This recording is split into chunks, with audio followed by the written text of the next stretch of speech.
எப்பயுமே பாத்தீங்கன்னாலே எல்லாருக்கும் வருஷத்துல பிறந்த நாள் வருதுன்னா 5 நாள் 10 நாள் கொண்டாடுவாங்க. தளபதியுடைய பிறந்த நாள் தான் எங்களுடைய நிர்வாகிகள் 365 நாளும் கொண்டாடி இருக்கிறாங்கன்னா அது எங்க தமிழக வெற்றி கழகம் தான் என்பதை இந்த நேரத்தில் நான் தெரிவிச்சுக்கிறேன்.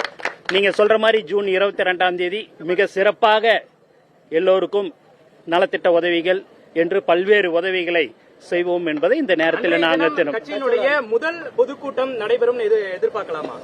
எதுவாக இருந்தாலும் கட்சி சம்பந்தப்பட்டது எந்த ஒரு நிகழ்ச்சியாக இருந்தாலும் எதுவாக இருந்தாலும் தமிழக வெற்றி கழகத்தின் தலைவர் அறிவிப்பார் என்பதை இந்த நேரத்தில் நான் தெரிவிச்சுக்கிறேன். இந்த மாதிரி ஒரு நலத்திட்ட உதவிகள் உணவு வழங்குறது இந்த மாதிரியான நிகழ்ச்சிக்கு தான் நான் கலந்துக்கிறேன். எதுவாக இருந்தாலும் தலைவர் அவர்கள் அறிவிப்பார் என்பது இந்த நேரத்தில். கட்சியினுடைய பொதுச் செயலாளரா நீங்க இருக்கிறீங்க. இந்த தருணத்துல நாம் தமிழர் கட்சியினுடைய ஒருங்கிணைப்பாளர் சீமான் என்ன சொல்றாருன்னா, நாம் தமிழர் கட்சியும் அதே போன்று தமிழக வெற்றி கழகமும் கூட்டணி அமையும் அப்படின்ற கருத்துக்கள்லாம் சொல்றாரு.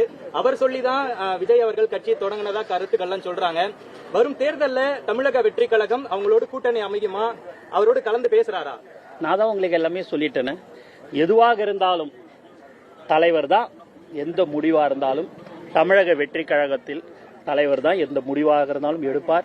அவர் எல்லாத்தையும் எல்லாரோடையும் ஆலோசித்து அவர் அந்த முடிவுல நன்றி சார். அறிக்கைகள் அப்படின்னு இல்லாம முழு நேர பொது வெளியில அரசியல்வாதியா எப்ப சார் பார்க்கலாம் விஜய் சார்? நன்றி. வரேங்க.